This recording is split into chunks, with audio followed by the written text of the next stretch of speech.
This is Josue Franco. I'm an AMT with Toyota, and for my presentation, I decided to do yellow journalism. So first of all, we have to understand what yellow journalism is.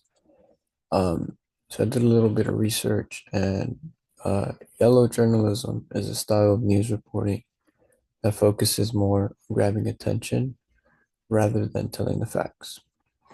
So, journalists use exaggerated or false headlines to capture the attention of the public, which we see a lot of today. It's a big part of like news outlets, articles.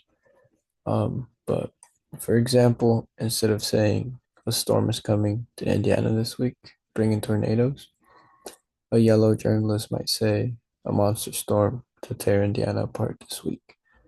It just makes it sound very, crazy, very out there. Um, but yellow journalism became very popular in the 1800s during a rivalry between Joseph Pulitzer and William Randolph Hearst for the New York City newspaper market. So this was a pretty big thing. And they would use melodrama, romance, and hyperbole to sell millions of newspapers.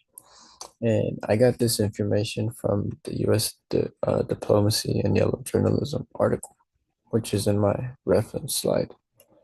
But the term yellow journalism comes from a popular comic from Hogan's Alley, which is a character dressed in yellow. And it's actually called the Yellow Kid.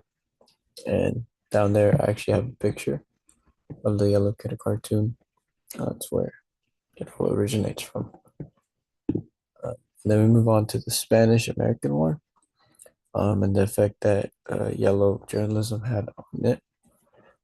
So in the late 1800s, Spain had control over several colonies, including Puerto Rico, Cuba, Guam, and Philippines.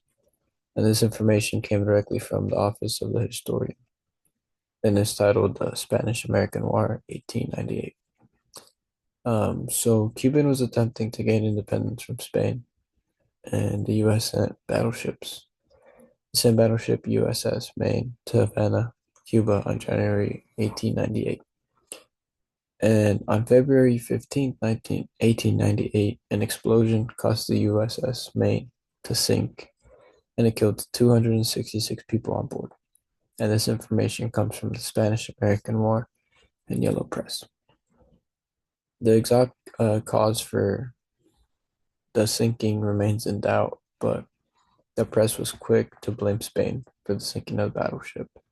And as you can see right here, I added a newspaper image of what it looked like, and it just says Spain guilty. And then it says destroyed by a floating mine. And then in very little words, it says how the Maine was blown up by a floating mine. But to this day, we're not exactly sure how the USS Maine actually exploded. And the press used bold accusations and disturbing visuals, which fueled American citizens' demand for a response.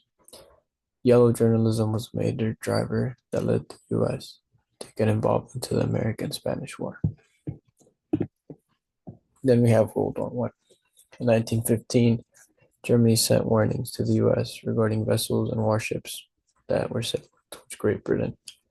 On May 7th, 1915, a German submarine sunk the ocean liner RMS Lusitania, which was traveling to Liverpool, England. A total of 1,198 people were killed, and that included 128 Americans. And this information comes from the journalism during World War One article.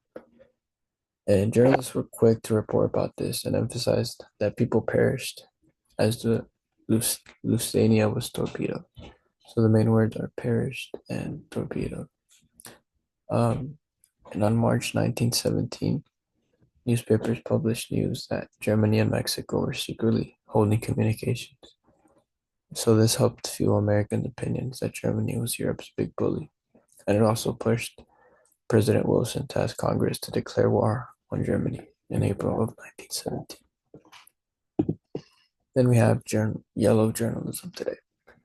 So nowadays, people don't really read newspapers anymore. But decades later, it is still alive in the form of clickbait. And clickbait is when websites try to attract the reader's attention by using false or out-of-reach statements. So, clickbait, I got that information from the article Today's Yellow Journalism. Um, so a popular example is YouTube. So this is a YouTuber right here. His name is Mr. Beast, and he loves to attract his viewers by using like crazy thumbnails. And thumbnails is the image you use to see, like the image you see before clicking the video. And this has made him an icon and has helped him make millions of dollars and also reach millions of subscribers on YouTube. And this is how he does it. He just makes crazy thumbnails that is attractive to a person and it makes you want to click the video to see more. So that's Mr. Beast. And that's how we see yellow journalism today. Not in the form of newspapers, but through social media. And this is my reference slide where I got all my information. And yeah, thank you very much for listening.